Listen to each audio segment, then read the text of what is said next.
Bonjour tout le monde. Dans cette partie, on va étudier quelques instruments optiques. L'étude de quelques instruments optiques. Premièrement, on commence par un simple instrument, c'est la loupe. Regardez bien l'image de la loupe. C'est un type de la loupe. On a plusieurs types. La question qu'on pose, pourquoi on utilise la loupe? La définition de la loupe, c'est quoi une loupe? La loupe est un instrument optique constitué d'une lentille convergente à courte distance focale, c'est-à-dire entre 2 cm et 5 cm, c'est-à-dire la distance focale de la loupe est comprise entre ces deux valeurs, entre 2 cm et 5 cm. Après, on passe au principe de la loupe. Quel est le principe de la loupe? Donc, la loupe est utilisée pour voir les objets de petite taille. Cet objet est placé à une distance inférieure à la distance focale de la lentille convergente. Ça, c'est une condition obligatoire. On obtient donc une image virtuelle à droite et agrandie. Pour la construction géométrique de l'image obtenue par la loupe, on trace d'abord la lentille, parce que la loupe c'est une lentille convergente, donc on trace la lentille convergente, son axe principal, son foyer F, et on place l'objet, tel que la distance qui sépare ce dernier à la lentille doit être inférieure à la distance focale. Et on trace les rayons issus du point P, c'est-à-dire on commence par la construction géométrique de l'image du point P à l'aide des rayons principaux. Le rayon qui est issu de B est parallèle à l'axe optique. On a vu que ce rayon, quand il émerge de la lentille, passe par son foyer. Et le rayon issu du point B et qui passe par le centre optique ne subit aucune déviation. Regardez bien, ces deux rayons divergent dans cette zone. Donc, qu'est-ce qu'on fait? On trace la prolongation de ces deux rayons de cet côté et on obtient ainsi l'image du point B. Regardez bien, B', c'est l'image du point B et on projette orthogonalement le point B' sur l'axe optique, on trouve A'. Finalement, on relie les deux points A' et B' par une flèche et on obtient l'image A'B' de l'objet AB. Donc la nature de cette image elle est virtuelle et droite, c'est-à-dire non renversée, et agrandie. L'image A'B' droite, virtuelle et agrandie. On passe maintenant au deuxième instrument.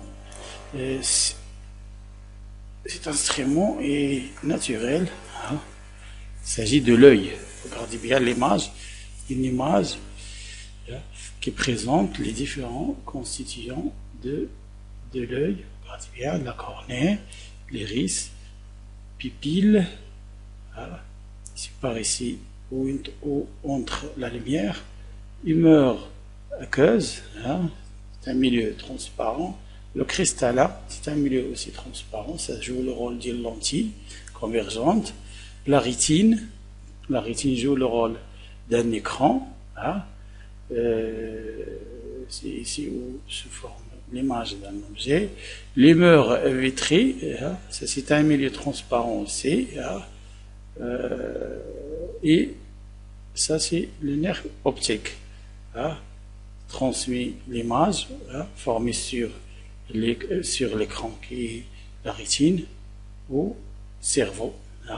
Donc le rôle de nerf optique, transmission de l'image vers le cerveau. Voilà.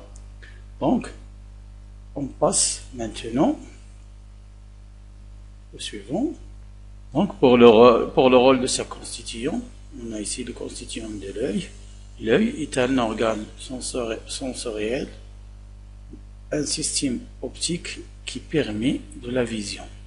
Il est constitué de la cornée, la cornée joue le rôle d'un milieu transparent, permet la convergence partielle de la lumière incidente à l'œil. L'iris, c'est la partie colorée de l'œil. Elle joue le rôle du diaphragme. Hein? La pupille, c'est le trou au milieu de l'iris. Il laisse passer la lumière. Donc, la pupille, c'est le trou qui se trouve dans l'iris. Le cristallin, c'est un milieu transparent, souple. Joue le rôle d'une lentille convergente et change sa forme selon la vision des objets. Ce phénomène s'appelle l'accommodation. La rétine est sensible à la lumière, donc c'est un récepteur de la lumière. Il subit des variations sur l'action de la lumière. Il joue le rôle de l'écran. L'image se forme à la rétine, puis il transmet l'information via le nerf optique au cerveau. Celui-ci interprète cette image. Maintenant, on passe au défaut de l'œil. L'œil normal est l'œil que ce soit l'objet est lointain ou de près, son image est formée sur la rétine. Mais l'œil connaît certains défauts à cause de l'âge et autres facteurs. Donc, les défauts les plus courants, c'est premièrement la myopie. Qu'est-ce que c'est que la myopie? La vision de l'objet lointain est floue. Par contre, celle de l'objet de près est nette, c'est-à-dire l'image de l'objet est formée devant la rétine. Et pour régler ce défaut, on utilise une lentille divergente. Regardez bien, cette image présente la myopie. Regardez l'image se forme avant la rétine. On a l'intersection des rayons ici, avant la rétine. Donc on dit qu'il s'agit de la myopie. Donc pour corriger, on dit aussi que cet œil devient trop convergente. C'est-à-dire la convergence de cette lentille est très grande. Donc pour diminuer la convergence, il faut placer une lentille divergente ici. Regardez bien. Cette lentille nous permet d'obtenir l'image sur la rétine. C'est-à-dire, le rôle de cette lentille, c'est de diminuer la convergence de la lentille et d'augmenter la distance focale. Donc, on parle ici de la correction de la myopie. Donc, la myopie, on corrige la myopie par une lentille divergente.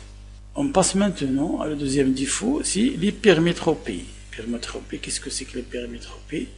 Pour l'hypermétropie, la vision de l'objet de près est floue.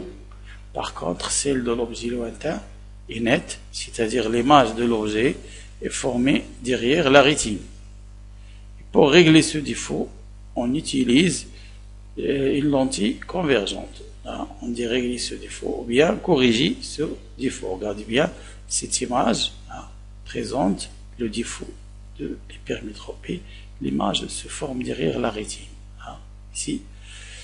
Donc, pour cette lentille devient moins convergente, c'est-à-dire sa convergence devient petite. Donc, il faut augmenter la convergence. Pour cela, on utilise une lentille convergente devant l'œil pour augmenter la convergence et diminuer la distance focale. Correction avec une lentille convergente. Donc, pour corriger l'hypermétropie, on utilise la lentille convergente. Si on élimine cette lentille, le défaut revient de nouveau. C'est pour cela qu'on dit on corrige les défauts.